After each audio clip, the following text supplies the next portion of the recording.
Perplexed, I wait for them to explain themselves, but they seem to wait for the same.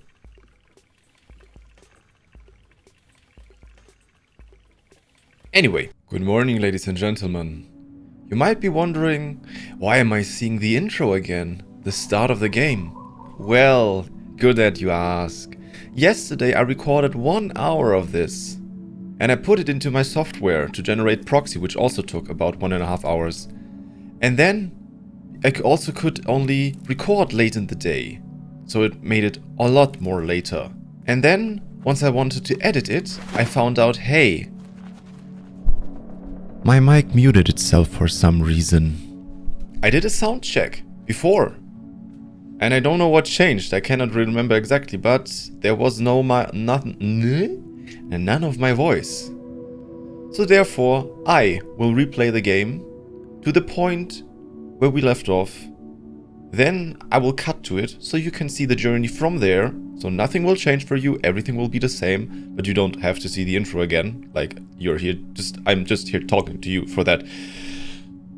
And then we will continue on the regular save, where I have, I think, a little bit of more money because I found some more. Maybe I'll do that, I don't know. Alright, see you in a second. I try to speed this up as much as possible. Great, we're back where we left off, or should I say the video left off. And now we are still going to get the power supply and the atomic calibrator. And what I forgot in the last episode to do is talk to Jadi and then finally get some pocket money to buy myself a map, which is probably very handy. Hello, ship. Hi, give me your... Was it the atomic calibrator? Hi. Hello. Weird. There's nothing of use to be found in the ship, but I notice a blinking light flashing on the dashboard of the cockpit. Push the button. A voice crackles from the machinery in front of me. It sounds like a recording. It's barely audible. Stop messing about with those buttons, you absolute idiot. Sorry, Ramen. Concentrate. I don't think I have to remind you how much work it was to get this far. We're almost there. Alright, let's see if that old machinist told us holds up. If not, there'll be hell to pay. I hear the sound of mechanical adjustments being made. 3 clicks. Buttons being pressed, perhaps? Okay, when I push this orange thing, pull that lever hard. Yes, Ramen.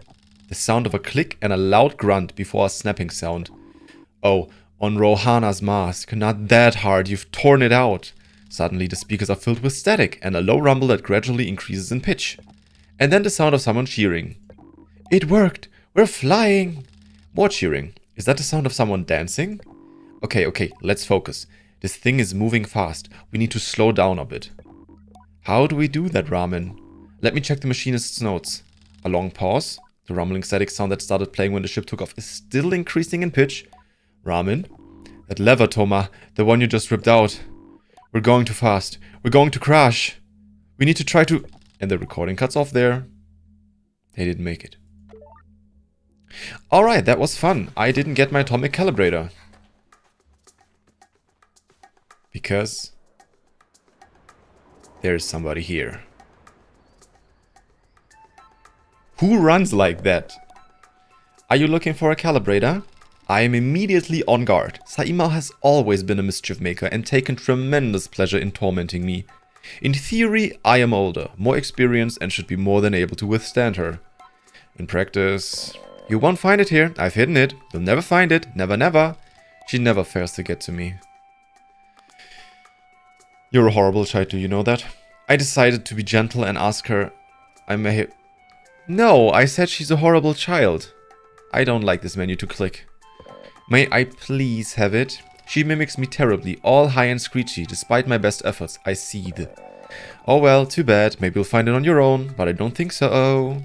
Saima laughs off my irritation, but I'm not going to give her the satisfaction. I cross my arms and try to effect the change. I'll give you the calibrator. I put out my hand, proud of myself for standing tall before Saima. If you give me some bills. That's a fair trade, isn't it? Something you want for something I want. I try to decide if it's more mature to push her over and steal the calibrator, or to acquiesce, whatever that word is. But then I simply stifle and sigh and shake her little hand. Perhaps some of the adults in the camp know where I can find some. Yeah, Thank you, little Hey, Driz.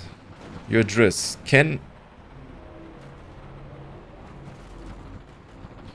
Hey, Driz. Your bike is a piece of shit, but can you tell me about beetles? I could ask about catching beetles for that awful little Saima. Do you know where I can find some beetles? Do you know about Saima's hiding place? Don't ask. I'll ask about the beetles. There's a nest of beetles just east of here. You can't just walk up to one and catch it, though. There's some seeds growing on the rocks around the nest. Drop a seed on the floor and a beetle will start eating it. Then you can sneak up and grab it. Driz asks me a series of increasingly strange questions before I make an excuse to take my leave. Hey Driz. Do you know about Saima's hiding place? I know she spends a lot of time in the cave under the camp. You could have a look down there. And another one of these. So, that was the first interesting choice. Or what do I mean interesting? We could just go inside the cave under the camp and grab our stuff. But I don't want to do that. Because it's a little kid and I don't bully little kids. We will go to the cave, which is north... Where was it? There. Here. Ah, there, I think. Yeah, that's the tube. Hello, world. Or should I say... Hello, beetles. Or should I say hello, beetles? I hate your sounds. So we cannot catch them, but on the rocks around the nest, which is this thing, that way it falls. I need to crouch. Didn't. Take it.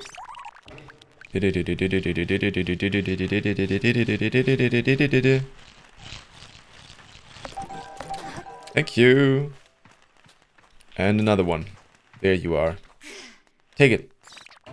Thank you.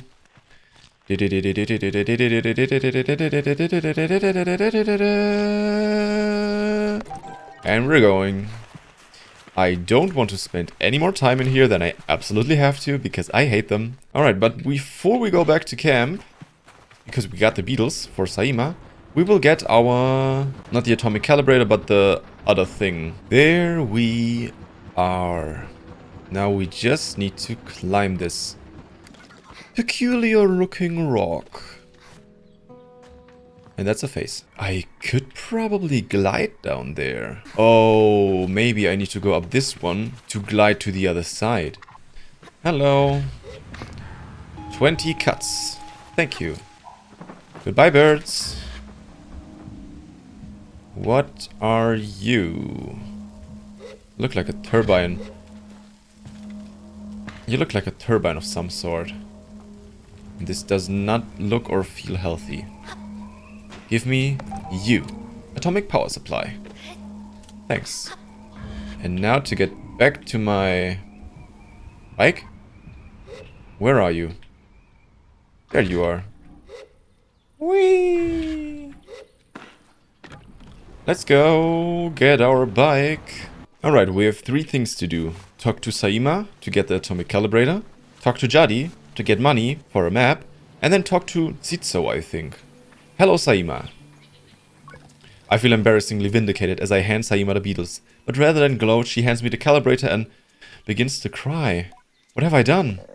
You're leaving and you'll never come back. I'll comfort her. She blows her nose and then wipes her hand on her tunic. Yara never came back after the last gliding. Aren't you sad? You were her friend. She may visit again someday. I tell Saima that Yara will likely visit one day, just as I will, if I ever should choose another clan. But how will you find us? We'll have moved 1,000,000 times by then. I offer that I will always find the Ibex no matter what. Please don't go. I tell Saima not to worry, that I will be back sooner than she knows, and I'm sure she pouts behind her mask. And I add that if I'm not back sooner than she knows, then she will be ready for her gliding by then, and she can come bother me herself. Promise? I say yes. No, you should say promise when somebody asks you to promise. Good. Then I suppose I can come see you off. I thank her and say goodbye for now. Goodbye. So she makes fun of us, or she angers us, but she still likes us. So that's a typical kid, I guess. Alright, now let's talk to Juddy about the map. I tell Juddy that the cartographer wants 50 cuts for a map of the Ever. I try to hedge the way I speak about this, as I'm not entirely sure whether that's too much, not enough, or precisely its value. She tells me not to worry. Here's some money to get you going on your journey. Use it mostly wisely, and then a little unwisely when the mood strikes. It's good to know the value of money, but you never want to be ruled by it. I thank Juddy effusively. F? I thank her, and head out on my way. That is a good call. To not be ruled by money, but to use it wisely, and then sometimes unwisely when you're feeling like it. But not all the time when you're feeling like it, just sometimes. Now, give me my map. Greetings, child. I'll buy that map. Perfect, let's trade then. Map. Confirm. I thank Jordan for the Evo map. I didn't read it. Good luck on your gliding, Sable. I still remember mine. I asked how it was, but I didn't. Short. I knew since I was a boy that cartography was for me, but I spent a little extra time out there just to enjoy the world. Speaking of, keep an eye on the skies, hey? Plenty of my colleagues out there, and they'll have more maps to sell you, from Hakoa to the Sodic Waste. I thank Jordan for the tip and say goodbye. Farewell, child.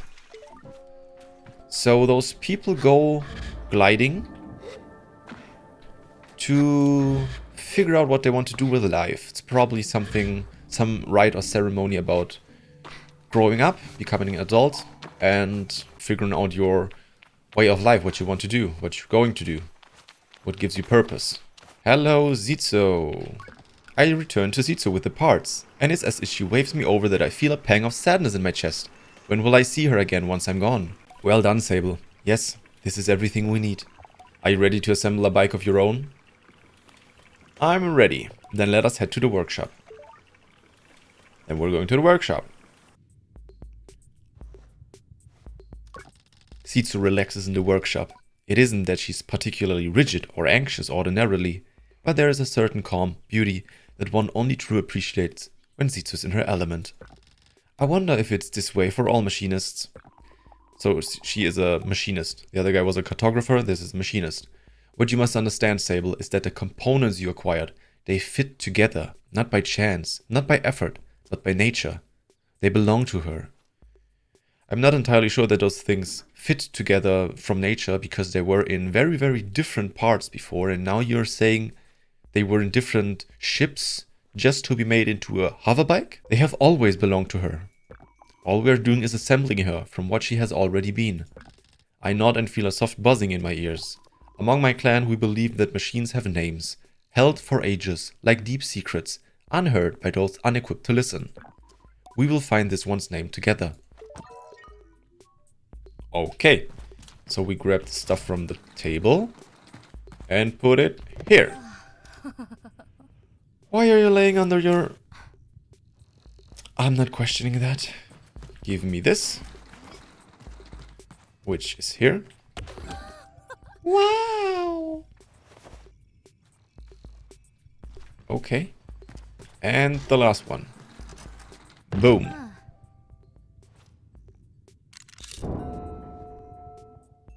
What did you do? I'll talk to her. Hello. Zizo relax in the workshop, blah blah blah blah blah blah blah blah blah blah blah blah blah blah. Everything we already knew. Great. Let's fix her up.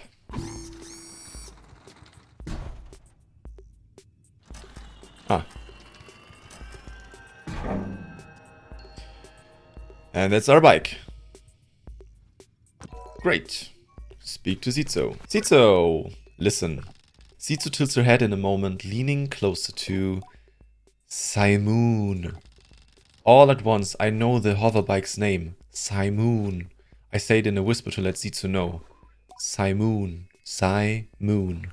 Well done, Sable. Does she want to go with me? She does, clan child. Simoon has a wandering spirit, like you, I think.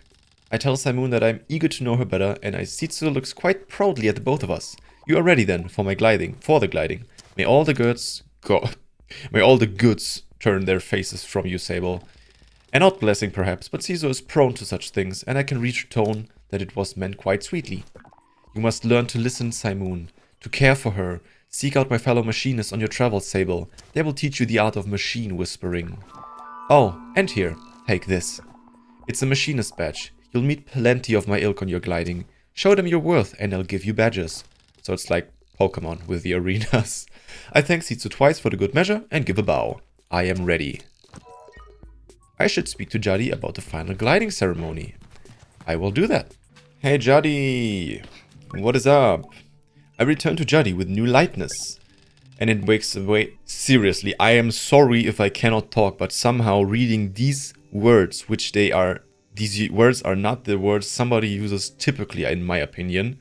It makes it somehow hard. Also because it's my second language and I have not used it so much since school, but I was pretty good at it. But talking is a whole different thing.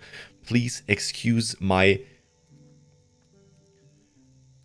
Alright? And it makes the weight of my departure feel heavier still. What a strange day. Because sometimes my mouth is faster than what I can read and my mouth says stuff that is not standing there. Cool. Sable, is that a badge you've got there? Look at me, Juddy, I'm already gliding. I take up the badge and hold it out for closer examination. So close, in fact, that Juddy chuckles and has to take a small step back. Sitsu must have really felt you've earned it. Well done. I give a bow of thanks. Well, Sable, if you keep this up, you'll be headed for the mask caster in no time. I try to think about going to a mask caster, but it seems impossibly far away. Imagine choosing what I want to be. Imagine choosing what I want to be forever. I know what you're thinking, but don't worry about it.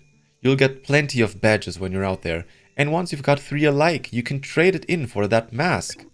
But don't feel like your first mask is your final choice. The gliding is about freedom and exploration. I suggest you claim as many masks as you wish. Only at your final ceremony will you be asked to choose one. How will I choose one? You'll have to feel it out, but when you know, you'll know. Now, the tone of her now puts the butterflies back in my stomach. With all of this done, there's only one thing left. It's time then, isn't it? Time to walk through the face door at the Temple of Rohana. There, you'll assemble your gliding mask. And go. There are things I wish to convey to Juddy here. Depths of love and gratitude and fear and worry and hope. And though I find myself unable to speak any of it in words, I know she understands. Before you leave, child, I made you these. They are dyed with the traditional Ibexi maroon and I hope provide you great comfort out in the desert. When you leave today, you will no longer be Sable, clan child of Ibexi. You will simply be Sable, and the rest will come. But no matter what you are, no matter where your journey takes you, I will always know you, I will always love you, and I will see you again. I don't know where my journey will end, but I know where it must begin, and I am ready. Cool, so quick lore recap, I guess. So as it seems, everybody in a clan goes on a gliding journey, which is like you are going to get a mask, because you're wearing a child mask. And once you're gliding, you need to earn the trust of different clans, for example, for the machinists or cartographers.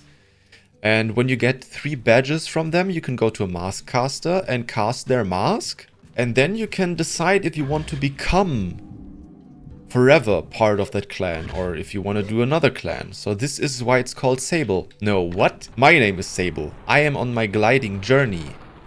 And we are playing the gliding journey. So we are having to choose what clan we want to be part of in the future. Now we need to go to Rohana, or the Temple of Rohana, I should say. Which is where we came out of. Whee! Hello.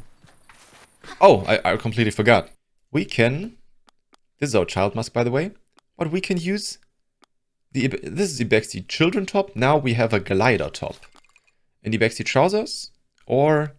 glider trousers, which are looking more adventurous. And now we look so very much cool. But it doesn't end there. Oh no. I really love customization or equipment, inventory stuff. That's, I don't know why, it's just an RPG element that I really, really enjoy. Alright, let's... This is weird. Hello, Rohana. This is so much weird. Why are you shooting at her? What I'm wondering, in Amnesia Rebirth, you have this goddess in the letters called Tihana, which is basically Rohana just with a T-I on the start, which is from a religion in Sudan or somewhere. Is Rohana also something like that? Are we near Sudan or around that area? Because Rohana and Tihana seem similar in names. Hi, I need to push you down. Whoa, that was fast. And we're going down. Alright, let's do the next one. Did I say in the last episode that this game reminds me really, really much of Shadow of the Colossus? With its climbing, that you can climb so much stuff. With the adrenaline? Stamina. Displayed to the left of you. No, that was something else. Still, it reminds me of Shadow of the Colossus. But I don't think I will be fighting Colossi here. Let's go. Now you got your tinfoil hat on. And your third eye. And now the last one. And more up. Oh, treasure. Treasure. Ooh, close. Treasure again. Give me... cuts. A cache of 100 cuts, made from metal harvested from crashed ships. They have holes punched through the middle where a rope can be slid through for easy and convenient transportation. Why are there crashed ships? This seems like post-apocalyptic, because we are living a nomadic life, but still they had spaceships that crash landed and whatnot.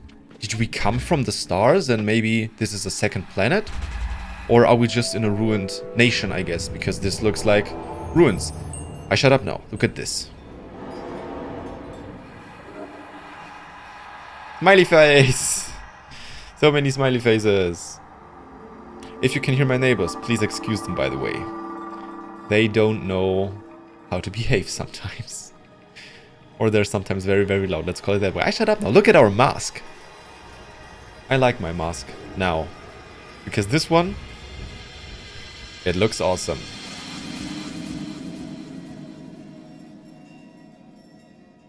And everything is silent. Hello, people. Can I... Hi. Cool. Oh, I can talk to my mask. Hello, mask. The gliding. Ibexi mask. So this means... we can... Ibexi mask. A mask worn by these... A mask worn by those in the Sun Sea, made of bone. The ones particular to the Ibexi are made from the skull of a mountain goat, which is an Ibex, which I think is a real animal, which is still alive. Because in Assassin's Creed Origins, it was alive, and I hope we didn't kill it to extinction. But I know far too little of that, so that's not my cup of tea to talk about. That is not how the saying goes, but I'll say it like that. Look at us. We look awesome. This is... I love this mask. Because of course it's basically the face of the game, but it's very, very cool. I like it. I really do. And let's get back out. Back to our clan. Oh no, this is open. Why is it open now? Before I had to go out above. Whatever. Is my bike still there?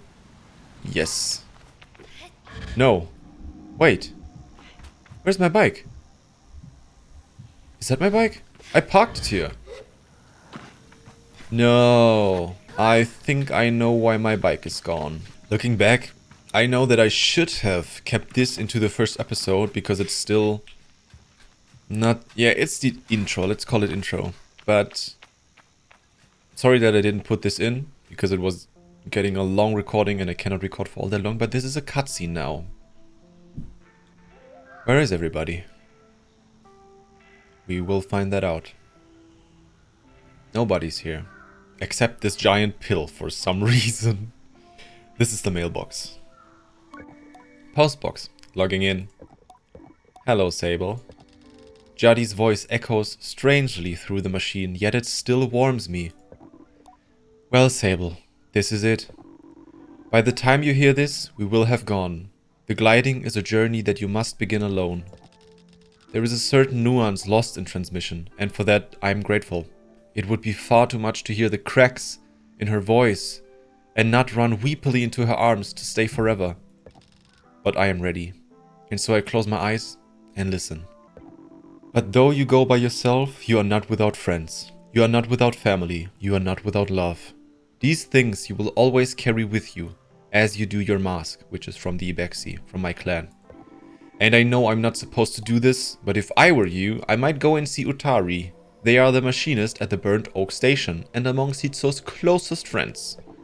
Utari is a good contact to have when one's gliding, and a fine way to get another machinist badge if you're so inclined.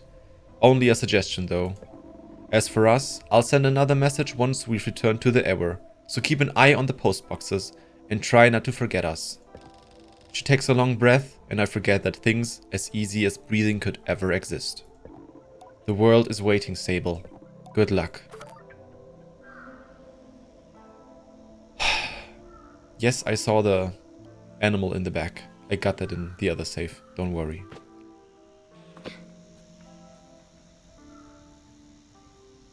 This is so serene. And it's kind of fitting that it's nighttime and not daytime. But now, why are we walking? We got our bike! Look at it. Look at it. I whistled and it came. Also, you can drive like this, but when you press space, Sable whistles and the bike changes. These people maybe have no language at all. Maybe they just have whistles. But what I want to say about this, what we just read is, like I said, we are leaving our clan to get to know the world, earn badges, apparently fall over, and then find our place in the world. Finding our purpose. This is what we're doing. And now we're ready? Now we're ready to head outside the gates. So let's get outside and see. Oh, I can still drive. Haha. Whee! See me there in the distance. Sable.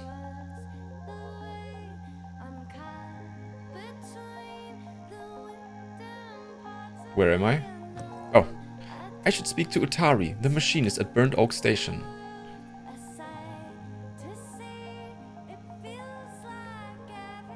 Look.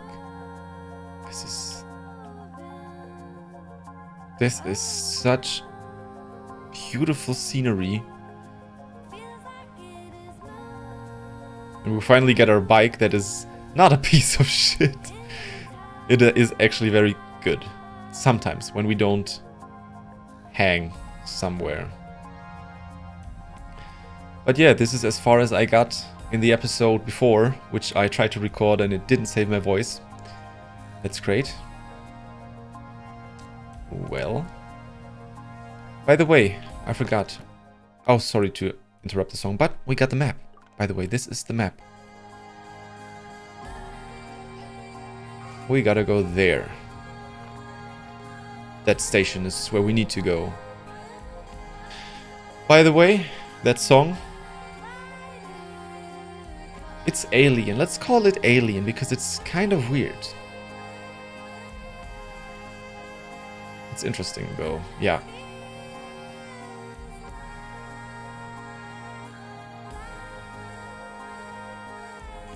I don't want to talk, but I don't think it would be good if I don't talk at all. But just seeing this, living this, or experiencing it. Because she is basically now on her journey. Hello, cartographer. I will be with you someday. And that is where we need to go. I just love the song and gliding over the dunes. Once it is not flipping over, I should say. Oh no. And that song took exactly how long it was.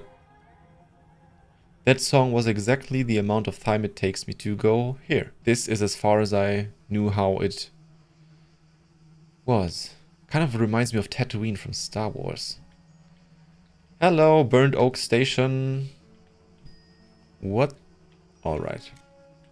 Burnt Oak Station. Oh! Can I keep my glider here? Whoa, can I steal glider? I can't. Hi, I have never been here. Narrow stalk fig, undoubtedly my favorite fruit. The first thing I would ask for when we pass traveling merchants with the Ibex. Great. I'll go to Utari. You are Utari. Where is Utari?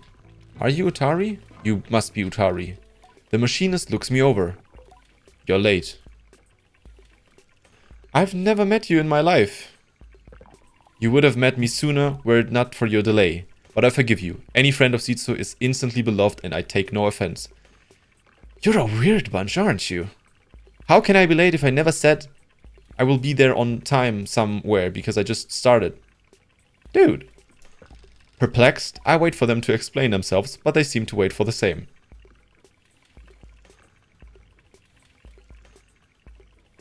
Anyway, briefly I feel a hint of shame as I remember times I have been late among the Ibexi, things I have slipped up in doing. But I dismiss my doubts as I recall that I have no idea who this strange machinist is. I ask them. My name is Utari. Of immediate relevance to you is that I am a friend of Sitsu. Why do you talk like robots? I ask then if Sitsu alerted them to my impending arrival. Perhaps she looks out for me and sets waypoints and oases along my gliding. A comforting thought. No. It was your hoverbike. I heard it for the first time months ago and felt the shape of its voice. Of her voice, sorry. So it really has a soul. Out of my head with my human prejudgments? Maybe there are souls of machines here. I tell Utari that it was not Saimoon they heard, for Sitsu and I only built her a few days hence. They wave their hands at me in a hurried dismissal. Did Sitsu teach you so little? The voices of our machines are eternal. More ancient even than their forms. I hear them, as I always have, and yours I thought would revisit me sooner. But here we are. Now let us speak of why you have come. Our needs converge at the top wind tower. Atop the wind tower. Tell me more. We will customize our bike in the next episode. Something has stopped the tower working. I was hours away from going to see it for myself, but you and Saimoon came after all. Go there. Mend what is broken or soothe what is hurt, and I will give you what you seek. I ask Utari if they know what I seek. I omit that I might not. A direction. I will be waiting for you. Travel swiftly and safely. I say goodbye to Utari. A stubborn snag. Well, that is a very, very weird fellow. Can I... Of course I can climb this. So our first objective is to fix the wind tower. What is the wind tower? Oh, what is that? Not right now. Are you the wind... You're a gigantic tree. Whoa. Wind tower is that way. Is it that way? I'm not sure. I can call my hoverbike. Wherever it is, it comes to me. Nice. Hello, Saimoon.